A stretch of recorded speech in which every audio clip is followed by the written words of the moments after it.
to get your thoughts on Elijah Pritchett, his performance. Obviously, he was, a big storyline. He was working at the right tackle spot for camp and then got to start left tackle. I'm just curious, how you think he did on Saturday. I think Pritch had a really good game. Obviously, there's room for improvement from everybody, but for Pritch, somebody who's, like you said, been working at right tackle for a while and being able to go in there, play left tackle, he hasn't played that in a while.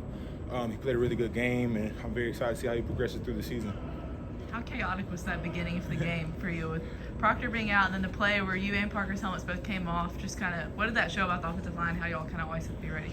We always have, as an offensive lineman, you always have to adjust to adversity and really attack it because you never know what's going to happen. Like, Caden got hurt pre-game, me and Parker's helmets came off, and then after that, the whole comm system going wrong. So there's just a lot going on, but at the end of the day, we have to be the tone setters for the offense. So we can't get frazzled by external factors. We have to stay focused and be those guys for the team. What was the message to the team before the game?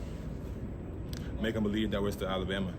One of their players says something along the lines of we might not be who we think we are, and the whole purpose of the game is just show them who we are, who we say we are. So I feel like we accomplished that. I think he said the same. So you guys paid attention to what TJ Finley said before the game there? Yeah, it was a little disrespectful. We definitely saw what he said, but we didn't really let that. That was the main motivation of going out there and hanging 63 points on them. Obviously, we always want to play to our standard, but that just added a little bit of fuel to the fire. You didn't play in the South Florida game last year. I think it was your back, right? Yeah. But still, just for that game to have happened the way it did, is that motivation for you guys this year? We really don't want to bring last year into this year, but obviously there's a lot of guys who were on that team last year, so we know that we know how that game went. We know that we didn't play to our standards, so we have to make sure that we go out there and take everybody seriously and treat everybody with respect all but fear none. As a captain, the decision to give Kalen Ford the game ball, what went into that? Coach DeBoer just really having the guts to come in here and come in behind Coach Saban. He's been a great coach to this point. I really enjoyed building a relationship with him, and the more I get to know him, the more I develop a great relationship with him. So giving him the game ball was a no-brainer. How did he react to that? He was very happy. He was almost speechless. So I'm glad he was able to. I'm glad we were able to be a part of that moment with him. That was in front of the team in the locker room. Yeah. Yes, sir. You had a new letter on your jersey on Saturday. What was that like? It was amazing. So just being recognized as a captain, that's a true honor within itself. But being able to have it on my jersey, I think definitely the first Alabama players to ever have that done. I'm big on legacy, so that would be something great to add to my legacy. But at the end of the day, the biggest thing I want to add to my legacy is the national championship. So that's what we're focused on now.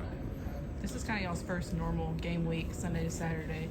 The coaches were talking about yesterday, and it's different for y'all from the past, practicing on Sunday. Kalen said he feels like that y'all probably feel like it helped you get ahead. Just kind of what was that like for y'all, and do you feel like that shift in starting on Sunday? Definitely, just because we were able to put the game the night before to bed, just understand that we have things to work on from the last game, but also get a jump on the next day. And then we also had all day yesterday to ourselves. So a few guys came in and got a lift. A good amount of guys came in and got a lift yesterday, just to stay on track. But having that full Monday off besides that lift really allows us to get ahead on schoolwork and also enjoy time with our families. Sorry if you already asked about this, but you missed last year's South Florida game. Just how tough is that to watch a game from the sideline when maybe you guys are not playing up to the standard?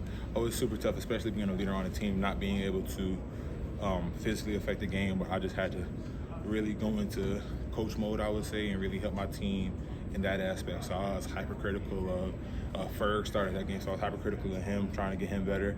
And I feel like he played a really good game that day. So just being able to understand that I can affect my teammates on or off the field, that was great for me to know. Are the returning guys that went through that last year, are they maybe a little bit more motivated going into this one? No, we treat every game the same. We have to go out there and play Alabama football at the end of the day. You don't want to make one game more important than the other.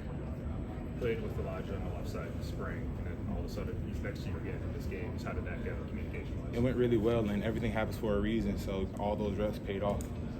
He got banged up, it seemed like halfway through, maybe kind of came up after that bad snap. Is that something, I saw you maybe taking a snap like on the sideline where you maybe getting ready to go into left Oh no, I was just joking with JC. Nah. So I know that sometimes you played on the left a little bit, right? I was just joking with JC. JC was on the side. Okay, gotcha. Yeah. Just have you seen Elijah get more comfortable playing on that left side, given he did it in the spring and now going through a full game? It's just reps. There's no substitute for reps and experience. And the more reps that he got, the better he got. So I'm very proud of him in his performance on Saturday. And this is your first game playing beside Parker. Just how do you think he did in his first game at Bryant-Denny? I feel like Parker did great. He did a really great job of communicating. Everybody knew where we were going when we were going there, and I'm just very excited to continue to build that in-game relationship with him. Thanks, man. Thank you. Thank you. Of course. Reach out to just on and off the field, things of that nature. It's really a blessing having Coach Saban in my life. Not too many people have the ability to say that I've been around and been coached by one of the greatest to ever do it. So to have that relationship and him be a mentor to me it's hard to put in words, but a lot of the things that I've learned from him and that I add to my everyday life are lessons I'm going to take forever. Like he always taught us the fun is in winning. So whenever I play video games or board game with my girlfriend and my family, I always dominate them because the fun is in winning. I don't like to lose. So it's one of the things that he taught me, and I'm very grateful to have him in my life. Just piggybacking off of that, what has been, since we have a big ceremony this weekend for Nick Saban naming the field after him, what has been your favorite moment at Saban Field? My favorite moment at Saban Field? Probably being Tennessee last year. All right. Being Tennessee last year for sure. Appreciate it. Thanks. Appreciate you.